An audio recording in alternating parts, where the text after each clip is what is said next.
Hello and welcome to third-party cyber risk mitigation by using ISO standards. If you are joining us live, our speaker is in the Slido discussion answering your questions right now. For audio-video issues, please click the technical support button below. I'd now like to turn it over to our speaker, Willy Fabricius, for the presentation. Thank you very much for the intro. My name is Willy Fabricius. I'm with BSI, British Standard Institution, and I'm very happy to present to you third-party risk mitigation by using ISO standards. But what is ISO? Who is ISO? What are international standards? These are all very valid questions, and I hope that I will be able to answer those questions in the next couple of minutes. So ISO is an international organization, and it stands for International Organization for Standardization. It's a worldwide federation of national standards body, and it's a non-governmental organization representing or consisting of 160 organizations with a global footprint. For example, American National Standards Institution, also known as ANSI, is an example and represents the United States. In Singapore, the Singapore Standards Council, SSC. Or from India, we have BIS, Bureau of Indian Standards. And I'm working for that institution, BSI, which is representing the United Kingdom at ISO. The member organizations are collaborating in development and promotion of international standards for technology, science, and testing, working conditions, social issues, and more. ISO and its members then sell those documents as standards. A General Assembly, which consists of representatives from ISO members and elected leaders, called principal officers, act as the decision-making body for ISO. The organization is headquartered in Geneva, Switzerland, where a controlling secretariat oversees the operation.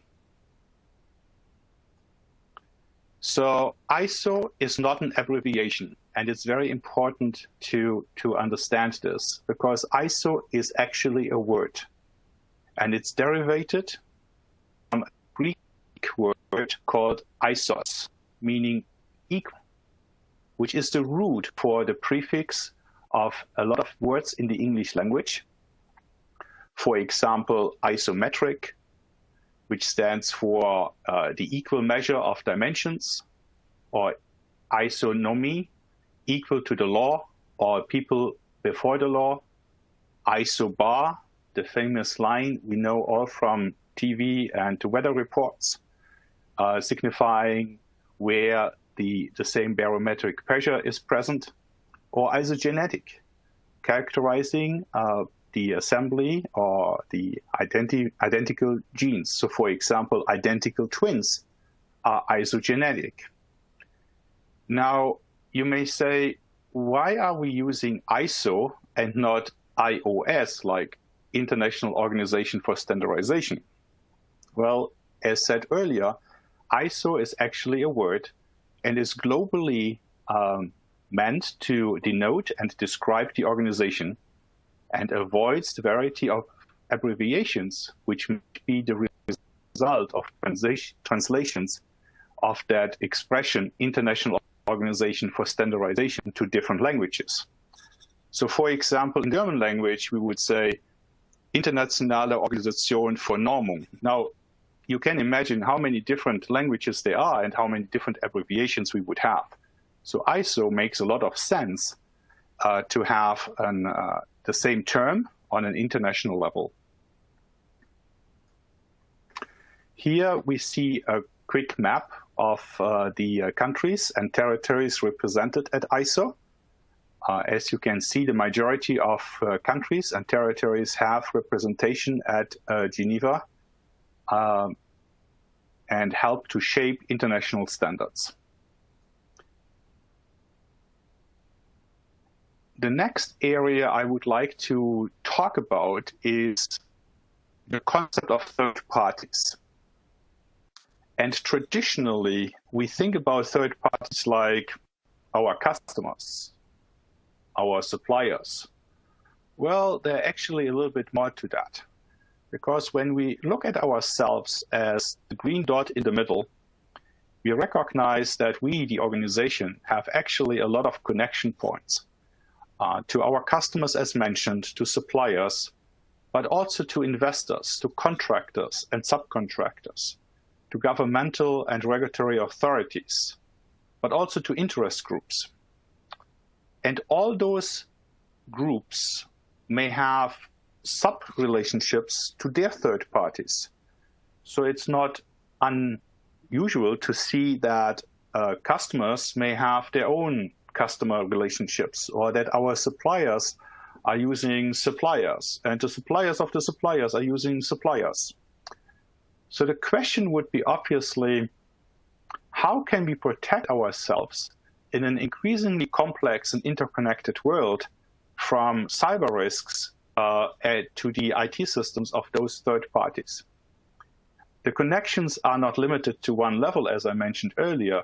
So even if we protect ourselves from our direct contacts, it's quite feasible to understand that a risk that materializes itself to the third, fourth level can easily bubble up and risk us as well.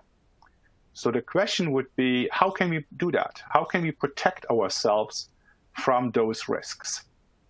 And I would like to talk about a couple of ISO standards in this context. The most important one is, I believe, ISO 31000.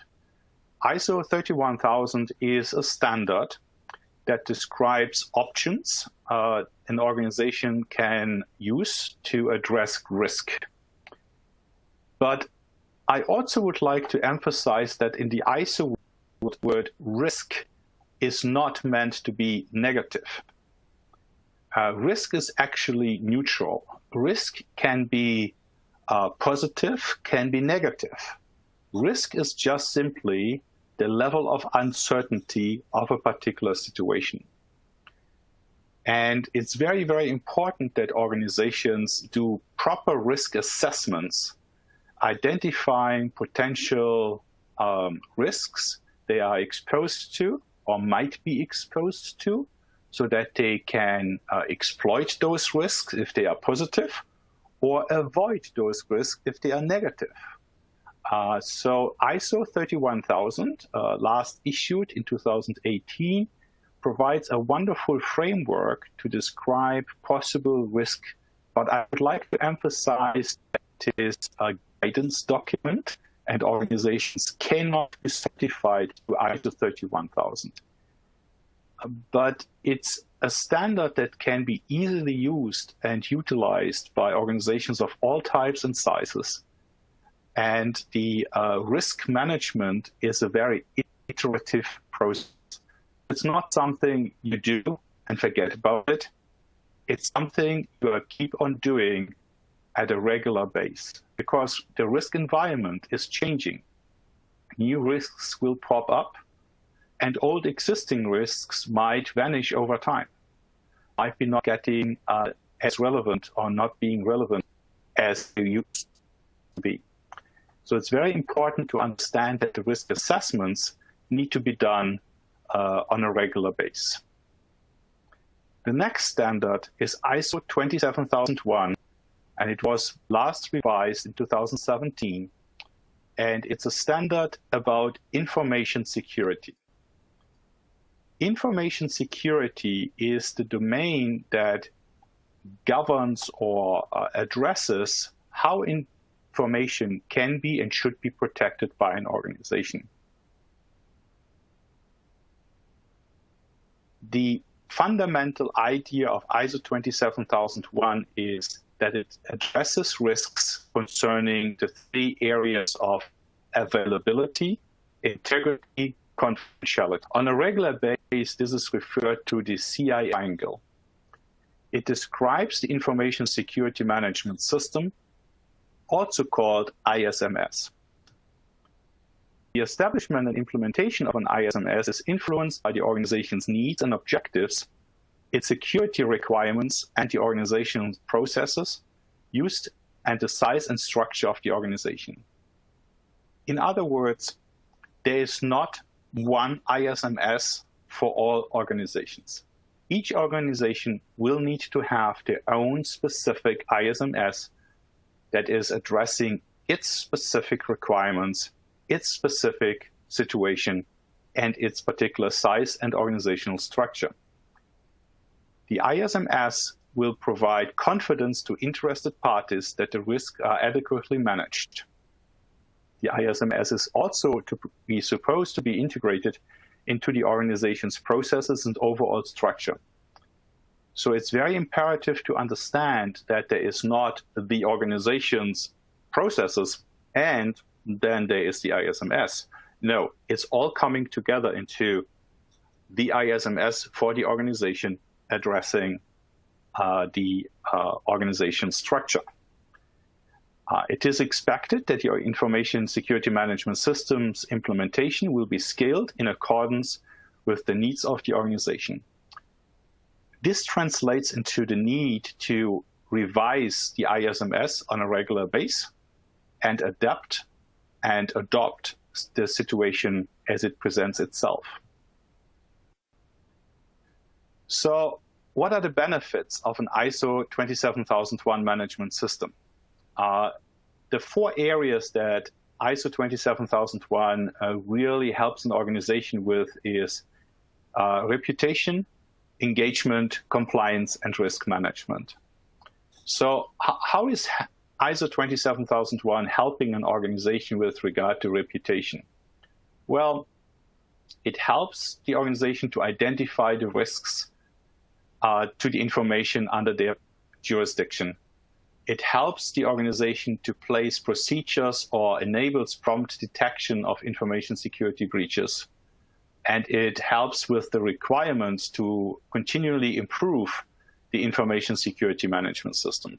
And that in itself helps to promote the reputation of an organization.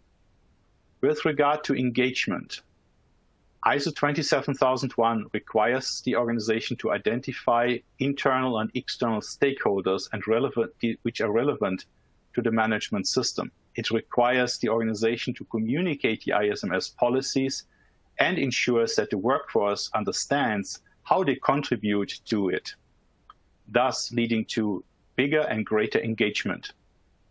And last but not least, top management needs to define the ISMS roles and ensures individuals are competent. And with that management commitment and with that top management engagement, it really helps to drive the ISMS throughout the organization. ISO 27001 also helps with regard to compliance. ISO 27001 gives the organization a framework which helps you to manage your legal and regulatory requirements.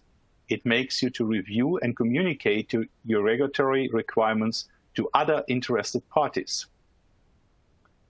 With regard to risk management, ISO 27001 makes you assess the risk to information security so you can identify potential weaknesses and respond to those. It requires you to put in place controls that are proportionate to the risks. And it requires you to continually evaluate the risks to your information security and make sure the controls you put are appropriate. Now, the benefits to the organization with regards to reputation and risk identity, improved reputation, the stakeholders would be more confident, and it establishes trust building. With regard to engagement, an ISO 27001 management system improves InfoSec awareness and demonstrates management commitment. Compliance, it reduces the likelihood of legal issues.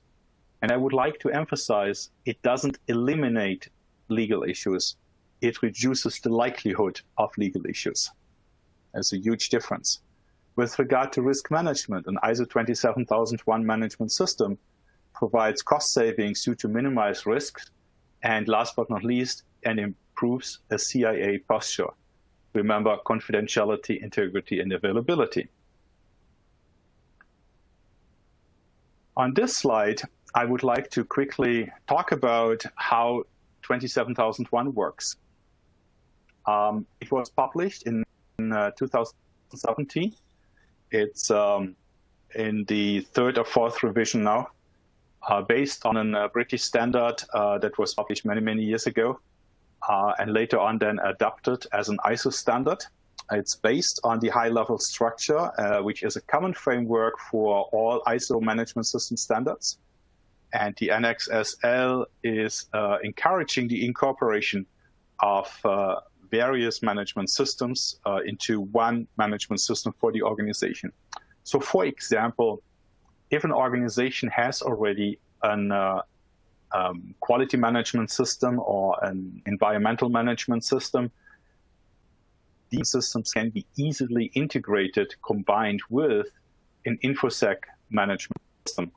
Because the fundamental clauses, fundamental requirements, with the management responsibility, identification, context, internal audits, corrective actions, implementation requirements. All these kind of things are common for all management systems.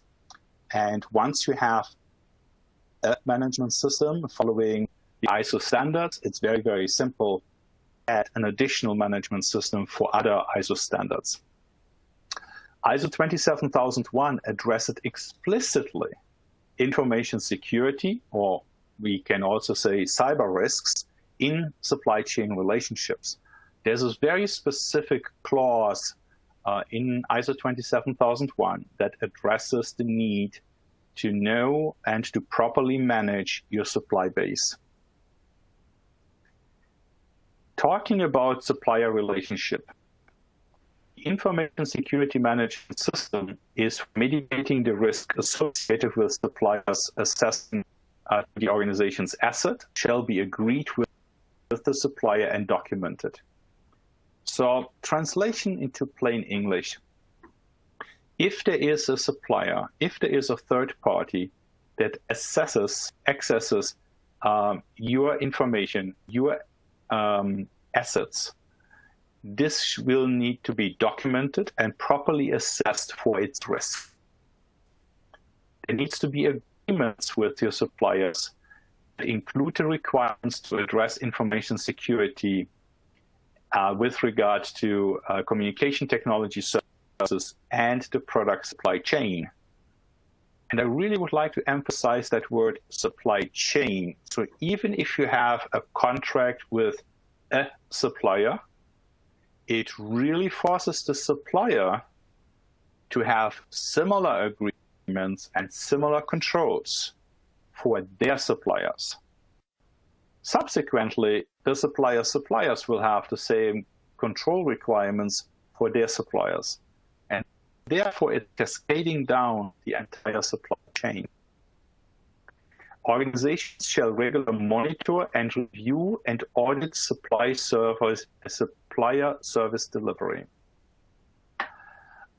This means that you need to monitor the performance of your suppliers with regard to information security. Many organizations have already a very solid and robust system to monitor the supplier's performance with regard to quality of their products and services, with regard to on-time delivery, and so on and so forth. But ISO 27001 emphasizes that you need to audit an organization's, or should I say a supplier's, performance with regard to information security.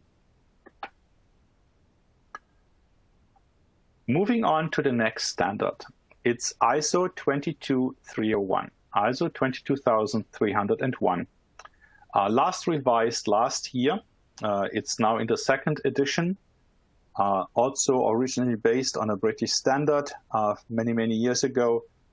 And it's addressing, very generically speaking, the need of organizations to continually operate even in the presence or even after so-called disruptions. And ISO 22301 is not addressing any specific disruptions, but we can easily see that disruptions can be naturally, can be natural occurrences like earthquakes, tsunamis, name it. But it also could be man-made, the result of terrorist attacks, the result of war. But recently, we have heard about disruptions because of some kind of pandemic. COVID-19 is a wonderful example of a disruption organizations need to consider when implementing their 22301 management system. The standard specifies the structure and the requirements a business continuity management system, also called BCMS, requires an organization to implement. The outcome of a BCMS is set with the organization's legal, regulatory, organizational, and industry requirements, its products and services provided, processes employed, the size and the structure of the organization, and the requirements of its interested parties. This is right verbatim out of the standard. And it really emphasizes it's about evaluating what the organization ought to do in order to deliver their desired outcome. So if you are a manufacturer of some kind of a gadget, that's what you are doing, manufacturing a gadget and delivering it to the users.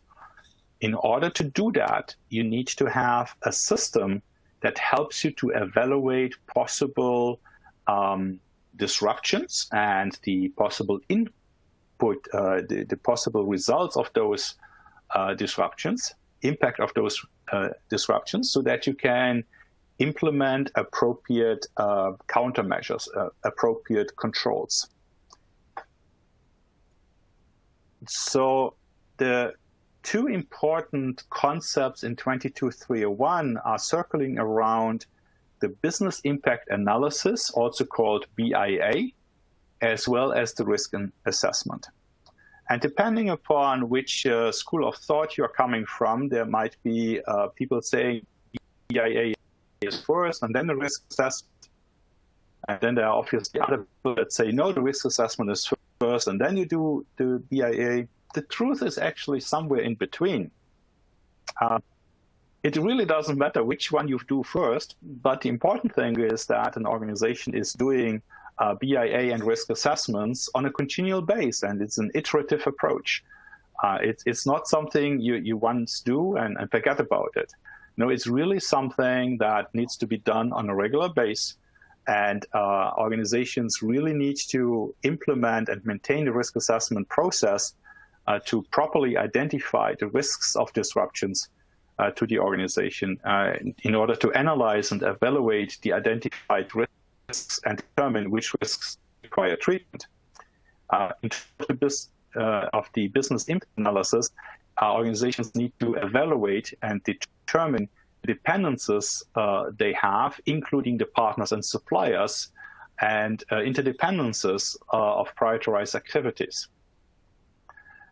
Many people see the ISO 22301 like an umbrella that is protecting an organization to a certain degree from the weather, from the environment. Like an umbrella protects you from rain or sunshine, an ISO 22301 management system, in a certain way, a certain degree, protects an organization from these events, not necessarily predictable, from those disruptions that may occur, or should I say, that will occur, because it's only a question of probability. Things will go wrong, things will happen.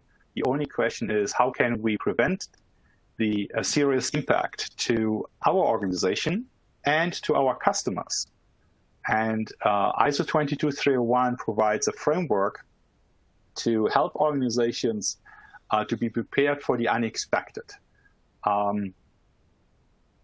It's very, very important that while you're doing the risk assessment or the business impact analysis, don't leave anything off the table. Everything needs to be considered.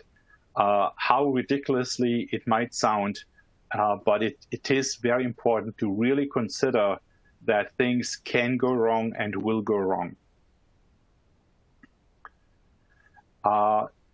Here I would like to address the concept of organizational resilience. Organizational resilience is the ability and capacity of an organization to withstand potentially significant economic and systematic risks or systematic discontinuations or business interruptions by adapting or recovering or resisting being affected and resuming its core operation to continue to provide an acceptable level of functioning and structure. Let's start with the last portion of this paragraph. It's really talking about an acceptable level of functioning and structure. It does not say a perfect level of functioning. Everybody understands that in case of a disruption, there will be a degradation, there will be less performance. And that's okay to a certain degree. Organizational resilience is the concept that helps organization to be able to adapt and align its strategies, its management systems, and its governance structure, as well its supply chain quickly to changing environments. Coming back to the theme of 2020, pandemics. How many supply chains were interrupted? Or should I rephrase the question, how many supply chains were not affected? So obviously, that is something that every organization needs to consider. So moving forward toward organizational resilience and increasing resilience, there is a very important thing to consider with regard to your suppliers' information security and information resilience. In conclusion, I would like to share with you that there are these 4 standards, 31000, 27001, 22301, 22316, which is another standard which I did not address, but it's definitely something to review. The 2 standards, the first and the fourth one, are guidelines, and the other 2 in the middle are certification standards to which organizations can be certified. So what are the next steps? I think third parties your organization has. You should review the content of 31000, 7001, 22301, as well as 22316. And then in the first few months following this presentation, you should understand what these third parties do with you and to you. You should identify the risks associated with third parties. And within the next 6 months, you should define and implement a process which allows for a proactive review of all third parties throughout the supply chain if possible. This said, thank you very much for your time. Thank you very much for attending this recording. And